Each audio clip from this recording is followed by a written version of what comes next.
Alegoría mexicana.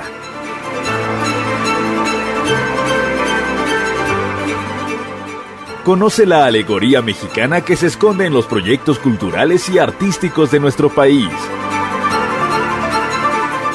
Alegoría mexicana.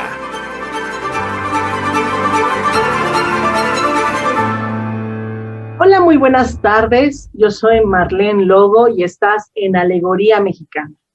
El día de hoy me complace tener aquí en este programa a un fotógrafo, un gran amigo, pero sobre todo un fotógrafo especializado en arte y cultura de México. Antonio Berlanga, gracias por estar aquí con nosotros en México Legendario en el programa Alegoría Mexicana. Gracias a ti, Marlene. Como lo mencionas, tengo el privilegio de ser tu amigo ya desde hace varios años. Me queda clarísimo que la maestra Marlene Logo, directora de México Legendario, pues ha tenido mucho éxito y es para mí un privilegio colaborar contigo en esta ocasión. Muchas gracias y desde luego que nos conocemos aproximadamente hace una década, cuando iniciábamos con algunas exposiciones México Legendario como medio de comunicación y de difusión. Y bueno, pues ustedes ya con una carrera muy consolidada, pero siempre apoyándonos a nosotros para también seguir este fin en común que es la difusión cultural. Y a mí me gustaría preguntarte cómo es que inicia tu inquietud por la fotografía. Yo en realidad hasta los 18, 19 años de edad tenía mucho interés en el deporte, viajar. No tenía una vocación realmente muy definida por nada en particular. Tenía muchísimos intereses muy variados. Entonces en ese momento apareció la carrera de ingeniería industrial, que es una combinación de ingeniería mecánica y eléctrica con administración de empresas. Es una carrera fabulosa porque te da un panorama muy amplio de lo que es la industria, desde cómo decidir qué tipo de empresa, de industria, de negocio iniciar, cómo escogerlo, y después cómo irlo llevando al éxito a través de todas las etapas que tú debes de cumplir para que eso suceda, ¿no? Entonces, si tú decides dedicarte, por ejemplo, a la fabricación de algún determinado producto, como que debes de empezar por hacer un estudio de mercadotecnia para ver en qué lugar puede tener éxito ese producto, la competencia, la oferta, la demanda, todo. Ya que elegiste ese lugar, ese mercado, pues empiezas la construcción de tus talleres o de tus fábricas o de tus oficinas. Y después, pues todo lo demás, ¿no? Tus colaboradores, tus máquinas, tus equipos, tus formas de publicidad, de mercadotecnia, la parte administrativa, las ventas, los impuestos, en fin. Entonces es una carrera que te ofrece un panorama muy amplio de los negocios y de las industrias. Y eso fue lo que estudié en la Universidad Nacional Autónoma de México, de la cual me siento muy orgulloso, como de muchísimas otras instituciones de nuestro país. Y cuando estaba yo en el segundo año, me dijo un maestro, dice, pues ya es el momento en que cumplas con tu servicio social. ¿Qué te gustaría hacer? ¿Qué te gusta, no? ¿Qué te llama la atención? Y entonces pues yo le dije, pues me gusta la fotografía, maestro, pero tal vez no haya muchas posibilidades de que yo haga mi servicio social en algo relacionado con eso. Me dice, no, sí, por supuesto que sí, dice, ve a solicitar tu ingreso al Instituto de Ingeniería para que lo hagas en el departamento de fotografía. Entonces, eso hice y la verdad me saqué la lotería, fui muy afortunado, siempre lo he sido, gracias a Dios, porque te estoy hablando de 1969. Entonces, en aquella época no había escuelas, talleres, cursos, libros, no había realmente forma de aprender fotografía en México, con excepción de ser asistente, ayudante de otro fotógrafo, ¿ves? Como en el siglo XVIII y XIX, ¿ves? Pero al ingresar yo al departamento de fotografía del Instituto de Ingeniería, como tú sabes, la universidad es muy cuidadosa en sus laboratorios y en sus instituciones y en sus personas. Entonces, de un día para otro tuve a un gran maestro en un gran laboratorio perfectamente bien equipado y libros y todo lo necesario para poder desarrollar la actividad fotográfica.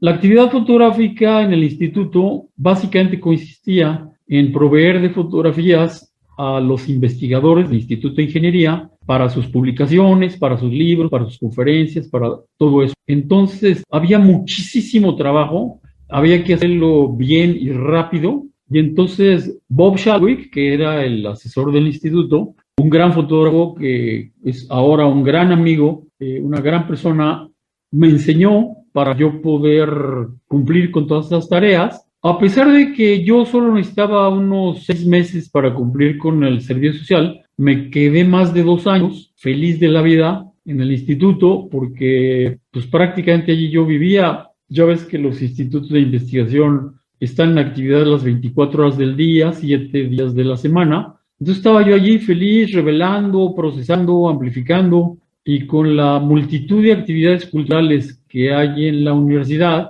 pues me salía yo a retratar conciertos, a retratar obras de teatro, funciones de danza, cuanto hay, y luego me regresaba a revelar la película y hacer ampliaciones y todo, ¿no? Y luego ya me volví asistente de Bob Shalwick en su propio estudio, y a él, que tenía encargos muy importantes, le pidieron fotografías de la zona arqueológica maya. Hicimos un viaje sensacional de más de 2 meses por toda la zona maya, y en Palenque, esa super mágica zona arqueológica, selva, conocí a mi esposa Sue, que es inglesa, estaba viajando por todo México, y entonces ya después, al terminar el viaje, como yo ya había terminado la carrera y todo, y ya había obtenido un lugar en la mejor escuela de fotografía científica en Londres, me fui a Londres a estudiar fotografía, y pues ya entonces continuamos nuestro noviazgo, nuestra relación, nos casamos, y al regresar nos venimos a vivir a Cuernavaca en 1976, y desde entonces aquí andamos, ¿ves? Dedicados a la fotografía. Esa es brevemente mi historia. Una historia interesante porque ahí fue el inicio de una carrera tan ejemplar como es la tuya, porque el público que nos está escuchando debe saber también que has estudiado fotografía en Londres, Nueva York, Houston, México, y realmente eres un fotógrafo que decidió enfocarse a lo que te apasionaba. Y de esas experiencias, de esto que has estudiado y el por qué estudiar en estos lugares, ¿cuáles han sido tus experiencias que te dejó? Una cosa que sucedió fue que justamente en el año del 78, cuando nos acabamos de venir a Cuernavaca, los talleres fotográficos, los seminarios fotográficos, los workshops, como se dice en inglés, tuvieron un gran auge en los Estados Unidos, ¿ves? De repente, casi de un día para otro, en un verano, por todos lados ofrecían estos seminarios, estos cursos, talleres, de las miles de aplicaciones y de los miles de temas que surgen de la actividad fotográfica, ¿ves? Entonces había unos de 2, 3, 4, 5 horas, de una mañana a una tarde, en donde te hablaban de la historia de la fotografía o de cómo revelar un rollo o la composición o alguna cosa así, hasta talleres que duraban más de un mes, en que viajabas por muchos lugares acompañado de profesores y tutores con doctorados y especializaciones en el tema que se trataba, ¿no? Por ejemplo, arqueología o paisaje y naturaleza o ese tipo de cosas. Y entonces esos talleres tuvieron mucho auge, ¿ves? Entonces yo traté de tomar los más posibles, por eso, como mencionas, fui a Houston y a Nueva Orleans y a Nueva York y a varios lugares. Por un lado para aprender, y por otro lado porque al regresar a Cuernavaca, como aquí mi esposa y yo no conocíamos a nadie, ni teníamos ningún tipo de relación, ni de familia, ni de negocios, ni de nada, y menos ella, lógicamente, que venía de Inglaterra, pues ahora sí que para sobrevivir, en lo que construíamos un prestigio fotográfico y levantábamos nuestro negocio, nos dedicamos a organizar talleres. Fue una época maravillosa porque los organizábamos los sábados y los domingos, un grupo los sábados y otro grupo los domingos, y diseñamos 12 talleres, 6 de fotografía general y 6 de fotografía aplicada. En los de fotografía general había 2 sobre la toma de fotos, desde cámaras de formato pequeño, como la cámara de 35 milímetros, hasta las de formato grande, como las de placas de 4x5 pulgadas. Luego, 2 de cuarto oscuro blanco y negro y 2 de cuarto oscuro color, uno básico y uno avanzado. Y de los 6 de fotografía aplicada, estaba fotografía de paisaje y naturaleza, arqueológica y arquitectónica, retrato y desnudo, submarina, científica y publicitaria. Y cada uno de los talleres duraba 24 horas, o sea, 4 sábados o 4 domingos, de 10 a 6 de la tarde, ¿ves? 8 horas, quitándole las horas de los refrigerios y la comida y eso, pues eran 24 horas de instrucción fotográfica. Y tenía yo más o menos 10, 12 personas en cada taller. Y entonces eso nos funcionó muy bien porque tú sabes que la vida del trabajador independiente, del freelance, que se llama, es un poco complicada porque nunca sabes cuándo vas a tener trabajo, si es que lo vas a tener, y cuánto va a pagar y todo eso, ¿no? Y luego de repente pasa mucho tiempo y no tienes trabajo, y luego un día tienes 3 trabajos al mismo tiempo, ¿no? Y es un poco de lío vivir así, ¿no? Entonces a la hora en que organizamos los talleres, pues yo tenía, junto con mi esposa Su, de lunes a viernes para planear, estudiar, organizar el taller, para estar listos para los sábados y domingos. Y si teníamos algún trabajo de fotografía industrial, publicitaria, arquitectónica, lo que fuera, pues lo hacíamos, lo cual era perfecto, pero si no lo teníamos, por lo menos ya sabíamos, si se habían inscrito alumnos, que en ese mes íbamos a ingresar cierta cantidad de dinero y nuestro tiempo ya también estaba organizado, ¿ves? Y así nos iniciamos en eso, y luego ya empecé a tener mucho trabajo de todo tipo, en todas las ramas de la fotografía, tanto aquí en Cuernavaca como en la Ciudad de México. Entonces, una de las ventajas de Cuernavaca, y por eso nos venimos para acá, fue que por un lado había muchísimos extranjeros, lo cual era muy bueno para Su, porque ibas al mercado o a cualquier lugar y oías hablar en alemán, en francés, en inglés, etcétera, y entonces el extranjero no se sentía aquí completamente abandonado, ¿ves? Y empezaba a hacer amistades y todo. Y luego, por otro lado, la cercanía de México, porque entonces pude tener muchos trabajos en México. De hecho, di clases mucho tiempo en la universidad, clases de fotografía, y tenía yo bastantes clientes por allá, empecé a tener exposiciones y todo, ¿ves? Y eso aparte de las bondades y de las inmensas ventajas que, como tú sabes, tiene Cuernavaca, de clima y de todo, ¿no? Así que, pues así estuvo eso, ¿ves? En términos generales. Pues yo soy muy complacida de tener al fotógrafo mexicano Antonio Berlanga, que realmente son más de 50 años dedicado a la fotografía. Vamos a ir a un corte. A mí me gustaría regresar con el siguiente corte con más de tu experiencia en la fotografía, pero vamos a enfocarnos también a tu pasión por el retratar a la cultura mexicana. Ya volvemos, estás en Alegoría Mexicana, estamos con el fotógrafo Antonio Berlanga.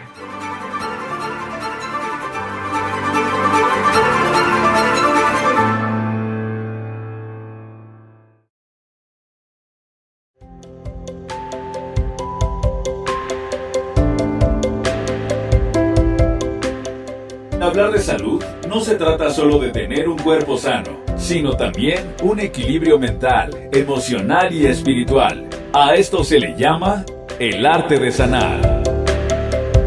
Una serie radiofónica creada para ti que buscas nuevas alternativas. Itzy Dafne te invita todos los lunes a las 12 del día en tu programa El Arte de Sanar. México Legendario. La puerta a la cultura.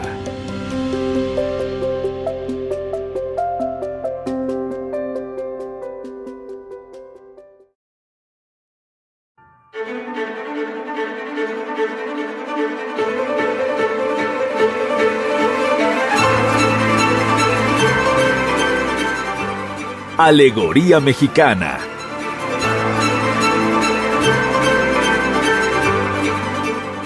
Conoce la alegoría mexicana que se esconde en los proyectos culturales y artísticos de nuestro país.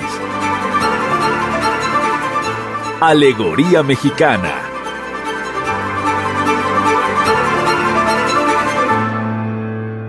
Ya regresamos, estás en Alegoría Mexicana. El día de hoy estamos charlando con Antonio Berlanga, como lo mencionó él en el primer bloque y lo mencionamos, gran amigo de México legendario.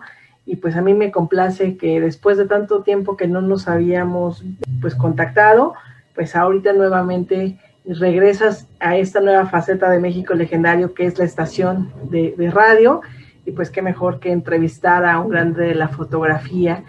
Y a mí me gusta mucho porque tu pasión es fotografiar el esplendor de la cultura mexicana y sobre todo su inagotable patrimonio artístico, ¿no? Nos platicaste en el bloque anterior cómo inicia tu gusto por la fotografía, toda esta cuestión de tus estudios, y cómo conoces a tu esposa. Pero aquí me surge la pregunta, ¿cómo es que después de recorrer tantos países te vuelves a enfocar en tu cultura, que es la cultura mexicana, y por qué esta pasión por fotografiar la cultura mexicana? Como decía hace rato, tú y yo compartimos este amor por México, esta pasión por su cultura, por sus costumbres, por su historia, y tengo entendido que nuestra cultura está al nivel de las grandes culturas del mundo, ¿no? Inclusive uno de los trabajos más importantes que yo he hecho fue cuando me encargaron en 1993 el hacer parte del muralismo mexicano en la exposición que México presentó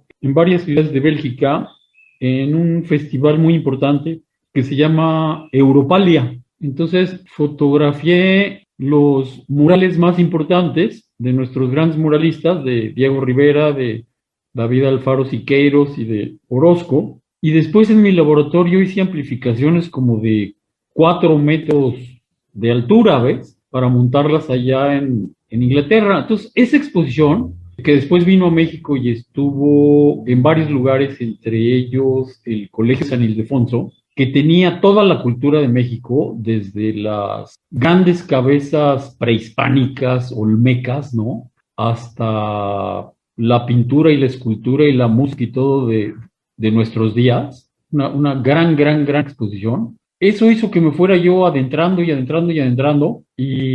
mi gusto por México, por viajar y por registrar las cosas, pues hizo que mi inmersión en todo esto fuera total, ¿ves? Me apasiona mucho fotografiar cosas importantes. No quiero de ninguna manera criticar a los colegas que se dedican, por ejemplo, a las fotografías de productos o de publicidad, pero yo prefiero fotografiar una gran escultura a una licuadora. Y los problemas fotográficos de composición, de iluminación, de obtención de texturas y todo eso, pues probablemente sean los mismos, ¿ves? O muy similares, pero lo mismo pasa con personas, o sea, sin menospreciar a las personas para nada. La emoción de fotografiar a un gran científico, a un gran artista, a una gran bailarina, etcétera, estar delante de ellos, convivir unos momentos, platicar unos momentos, conocer lugares importantísimos, fábricas, museos, etcétera, es parte de la pasión y del gusto de trabajo que escogí, ¿ves? Y por eso lo hago, ¿no? Y lo haces perfectamente porque para las personas que quisieran conocer tu trabajo, pues se les recomienda que entren a berlangafotógrafo.com. Ahí van a ver pues parte de tu trabajo. ¿Cuál ha sido tu trabajo?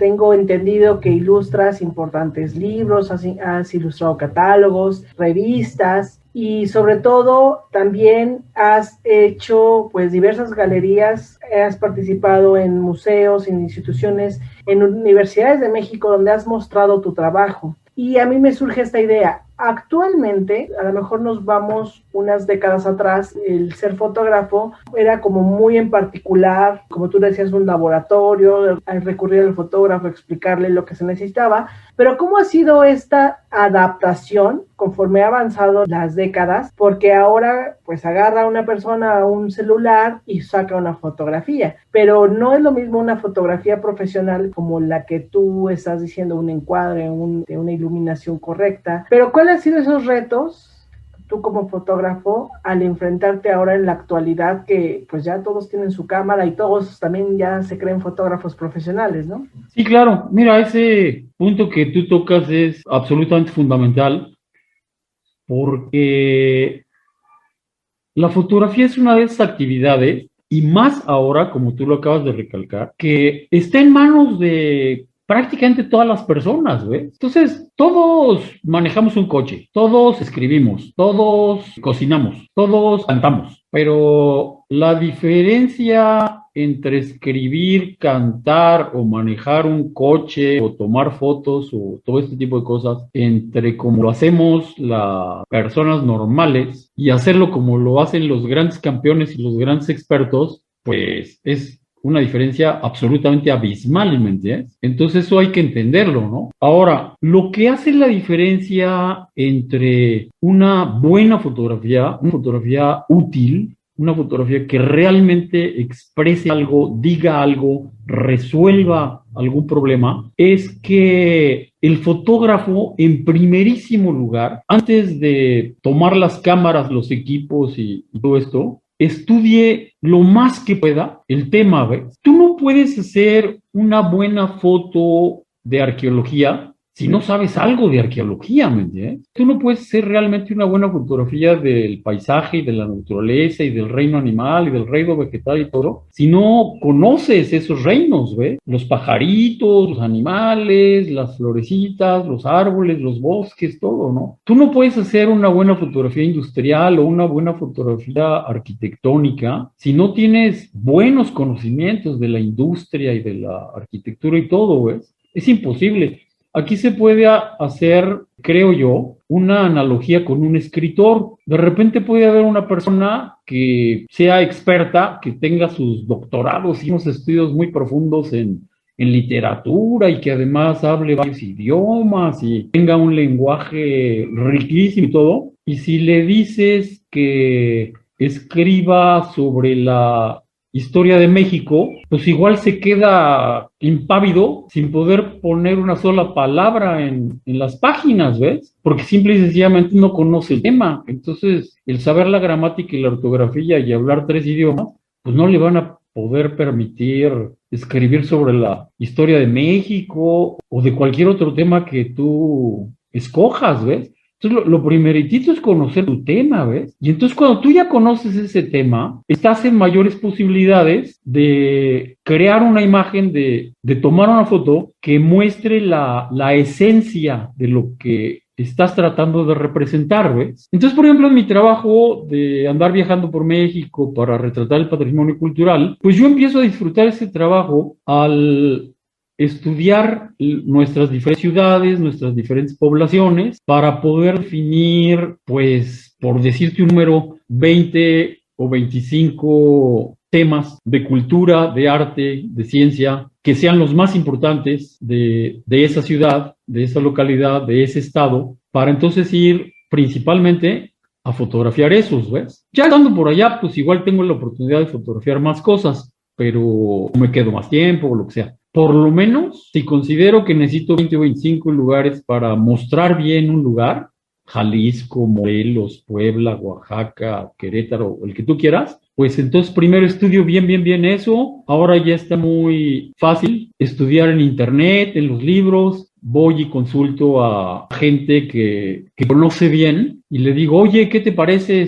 Yo escogí estos 20 lugares de Jalisco o de Morelos o de cualquier estado de la República para representar el arte y la cultura. ¿Te parecen bien? Me falta uno, quitarías, ¿no? Y ya después es cuando hago el viaje y en los primeros días recorro los lugares para conocerlos, tomo fotos de registro para después planear las fotos y ver cuál va a ser el mejor ángulo, la mejor iluminación en el día, en la noche, si necesito que todo esté limpio, que no haya coches o lo que sea. Y entonces en ese momento me presento ante las autoridades, el gobernador o el presidente municipal o algo así, le explico mi proyecto y le digo, mire, yo me dedico a hacer esto y entonces las fotografías de su maravilloso estado, para que él se sienta así muy satisfecho, ¿no? Pues necesito que nos quedemos, ahí ya lo involucro a él, muy bien, para que su estado se vea limpio, organizado, eficiente, atractivo y todo, ¿no? Entonces necesitamos el mejor clima, que todo esté limpiecito, esas fuentes de las plazas que no las han prendido en muchos años,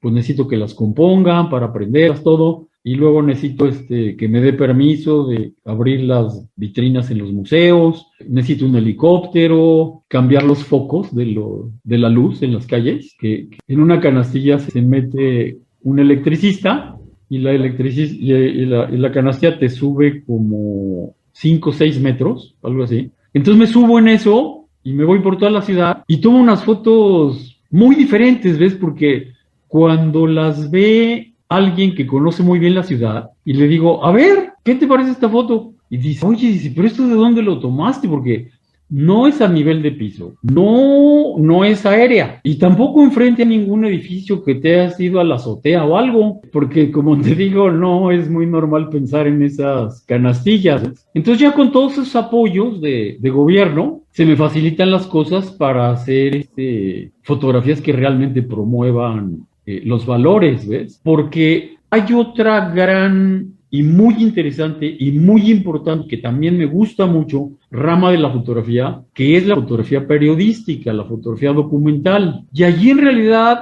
no se prepara, de hecho no se debería de preparar nada, porque el chiste es que el fotógrafo llegue con las personas o a los lugares y tú como periodista y todo me lo vas a entender muy bien, y hacer un registro fotográfico de cómo las cosas están, ¿ves? Entonces, si yo llego a tu oficina para hacer un reportaje, no te voy a dar oportunidad de vestirte con tu mejor ropa, ni peinarte, ni maquillarte, ni ordenar allí todas tus instalaciones, sino como va, ¿me entiendes? Pero lo que yo hago para que realmente sirva para promover, necesita toda esta organización, ¿ves? Porque si no, nadie va a querer ir a visitar ningún lugar, ¿ves? Es lo que te podría decir, ¿ves? Y luego ya, pues, en función de esos apoyos y de ese plan y todo, allí sigo yo consultando con ellos mismos, los del lugar, los del estado, con los expertos, por ejemplo, el director de cultura, el director de turismo, etcétera. Me sigo yo documentando acerca de los lugares importantes y hasta que termino con las fotos,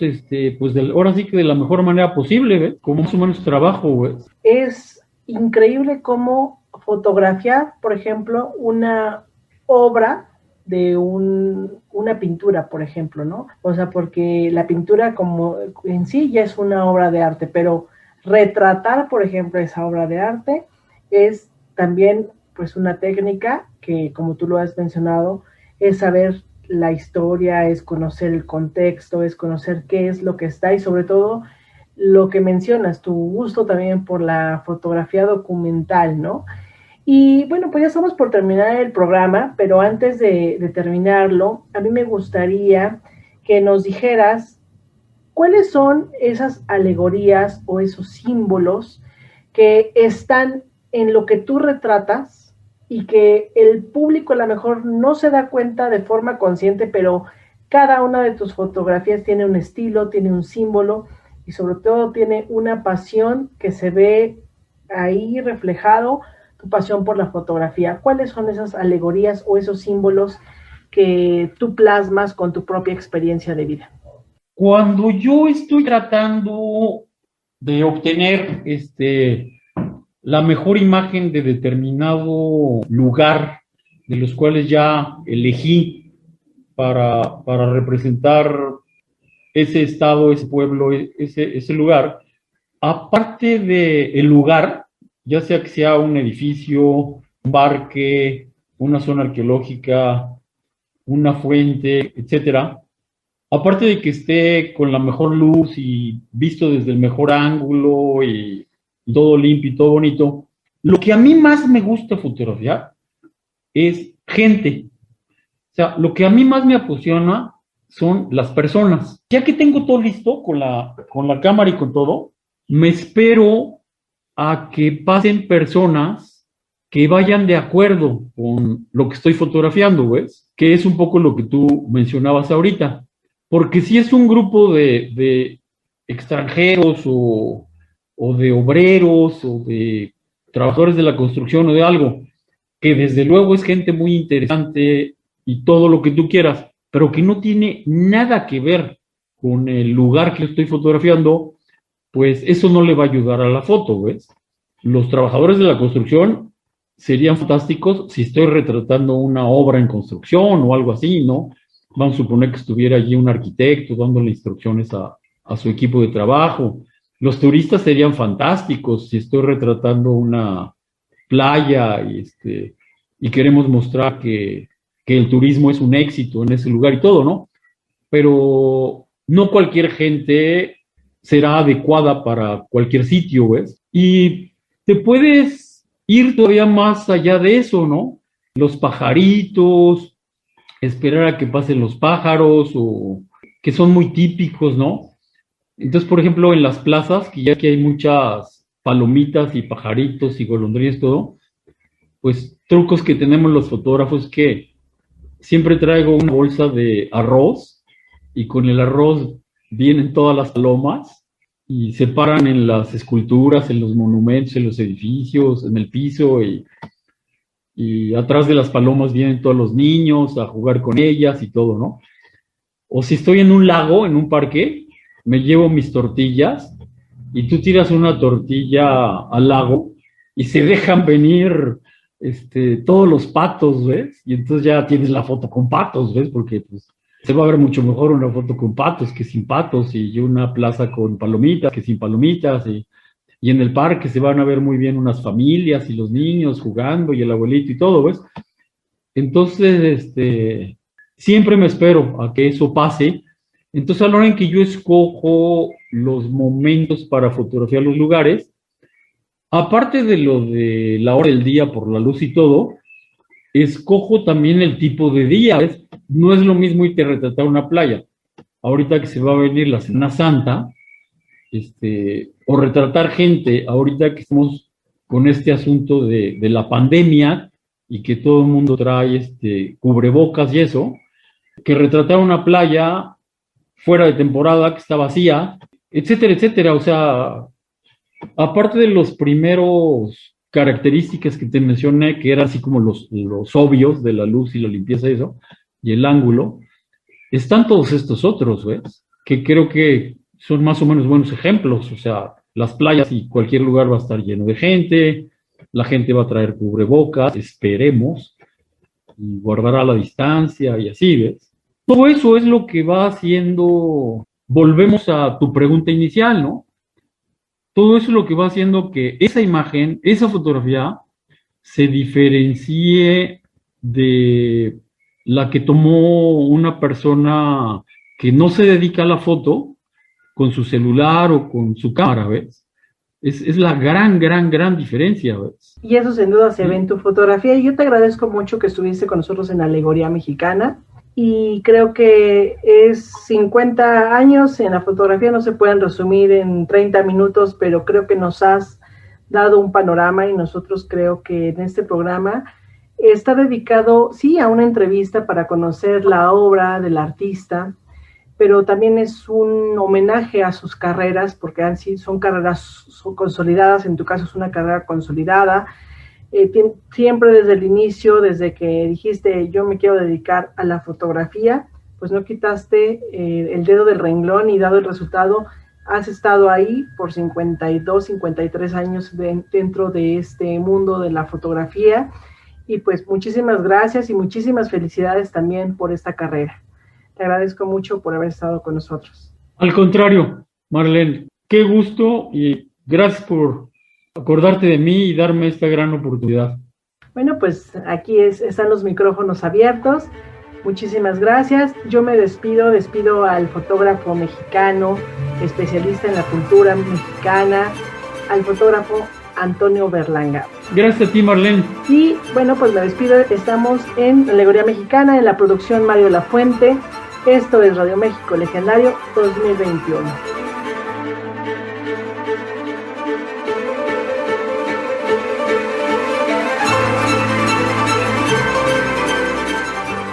Alegoría Mexicana.